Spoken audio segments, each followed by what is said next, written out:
Justiça determina transferência de Lula para São Paulo. Defesa e Comitê Lula Livre denunciam medida. Mas STF mantém ex-presidente em Curitiba. Bolsonaro e Moro constroem estado policial.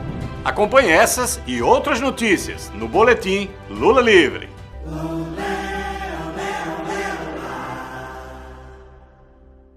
Justiça do Paraná determina transferência de Lula para São Paulo, antes do STF julgar habeas corpus, colocando em risco seu direito à sala de Estado-Maior e ameaçando piorar suas condições carcerárias. A defesa pediu que a transferência guardasse uma manifestação do Supremo Tribunal Federal que analisa a suspeição de Sérgio Moro ao condenar Lula por motivação política. O julgamento deve acontecer este mês, mas atendendo a um pedido da Polícia Federal que alegou transtornos causados pela vigília Lula Livre, a juíza substituta Carolina Moura Lebos, do Paraná, decidiu que o ex-presidente deve ser transferido para São Paulo. O juiz Paulo Eduardo de Almeida Sorce, da Justiça Estadual de São Paulo, logo em seguida determinou que Lula fosse levado ao presídio de Tremembé, no interior do estado.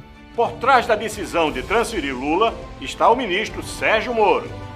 Em 26 de fevereiro, Moro nomeou o juiz Sorce membro titular do Conselho Nacional de Política Criminal e Penitenciária. Em nota, os advogados reforçam que Lula é vítima de intenso constrangimento ilegal imposto por parte do sistema de justiça e que tomará as medidas necessárias para restabelecer a liberdade plena do ex-presidente. O Comitê Lula Livre denuncia que a Justiça quer aumentar o grau de isolamento do ex-presidente Lula e limitar ainda mais as visitas. Preso de forma injusta e arbitrária, como está claramente comprovado pelas mensagens recentemente publicadas pelo site The Intercept e outros veículos de comunicação, o ex-presidente Lula é vítima de mais uma ofensiva patrocinada por seus algozes, atropelando a Constituição, as leis e a jurisprudência firmada pelas Cortes Superiores. E convoca todos os ativistas e apoiadores da campanha Lula Livre a intensificar sua mobilização pela liberdade do ex-presidente e reconhecimento de sua inocência. Mas desta vez, a vingança da Lava Jato foi barrada no Supremo. Por 10 votos a 1, os ministros decidiram que uma transferência de Lula deve esperar o julgamento contra a conduta de Moro e que o ex-presidente fica na Sala de Estado-Maior em Curitiba. Já estamos em agosto e o STF ainda não marcou a sessão para julgar o habeas corpus de Lula. O Supremo deve analisar a atuação de Moro no caso do Triplex.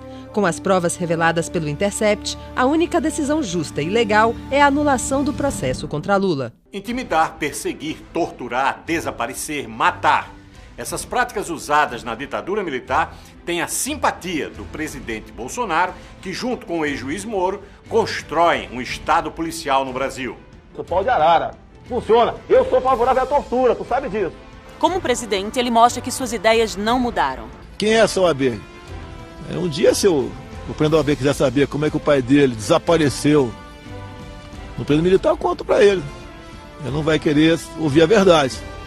Eu conto para ele. O presidente da Ordem dos Advogados do Brasil, Felipe Santa Cruz, tinha apenas 1 ano e 10 meses quando seu pai, Fernando Santa Cruz, desapareceu em 1974.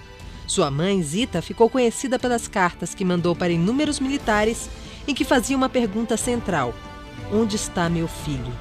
No dia 28, completam-se 40 anos da Lei da Anistia, que libertou presos políticos e permitiu o retorno de exilados, mas que também deixou impunes torturadores e responsáveis pelos desaparecimentos, assassinatos e ocultação de cadáveres. Bolsonaro defende a ditadura e não quer revelar o que aconteceu naquela época. Por isso, ele mandou trocar todos os integrantes da Comissão da Verdade.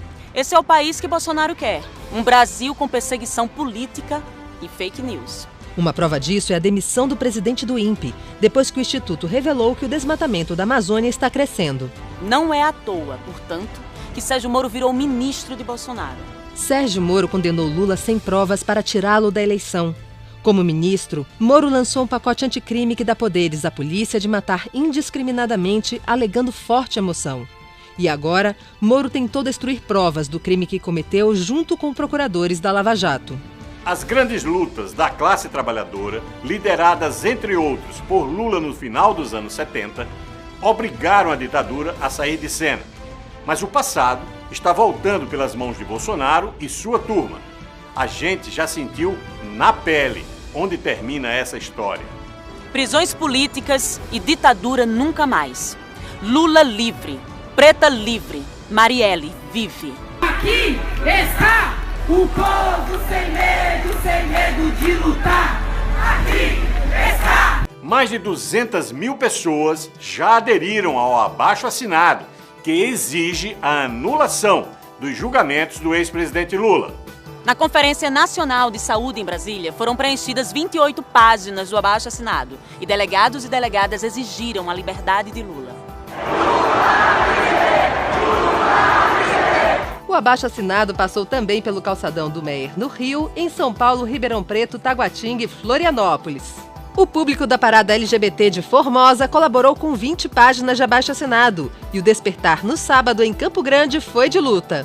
Bom dia, presidente Lula! Durante a abertura do Seminário Nacional de Cultura e Resistência em Natal, a rede de comitês responsáveis pela coleta dos abaixo-assinados entregou à presidenta do PT, Gleisi Hoffmann, mais de 70 páginas firmadas. Também em Natal, no festival Elas por Elas, a população pediu a libertação imediata do ex-presidente.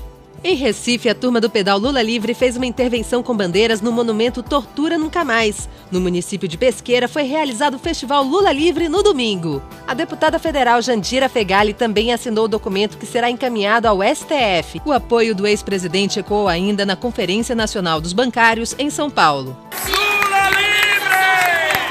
Na Itália, a coleta de assinaturas foi em Roma. Será lançado no dia 9 de agosto, sexta-feira, o podcast Bom Dia, Presidente Lula. Toda semana, a jornalista Ana Flávia Marques, do Comitê Lula Livre, conversará com um convidado ou uma convidada sobre a luta para libertar o ex-presidente. A estreia, que já foi gravada na quarta, dia 7, será com Djalma Bom, amigo de Lula, ex-sindicalista e ex-deputado federal. O podcast terá duração de 25 minutos e estará disponível nas plataformas Deezer e Spotify. Margaridas superam a meta de R$80 mil. 1.120 pessoas contribuíram com mais de 131 mil para a campanha de financiamento coletivo da Marcha das Margaridas, que vai acontecer nos dias 13 e 14 de agosto em Brasília. No dia 13, também teremos o terceiro tsunami da educação e o Dia Nacional de Luta contra a reforma da Previdência. Estudantes, trabalhadores e trabalhadoras de todo o Brasil estarão nas ruas para protestar em defesa da educação, por direitos trabalhistas e por empregos. Enquanto você procura emprego, tem banqueiro comemorando o desemprego. Cândido Bracher, presidente do Itaú, disse que o fantástico resultado de 6,8 bilhões de reais do banco no trimestre finalizado em junho se deve ao alto desemprego na casa dos 12 milhões de pessoas. Por isso que a gente não cansa de repetir. Pesou para Lula, pesou para você.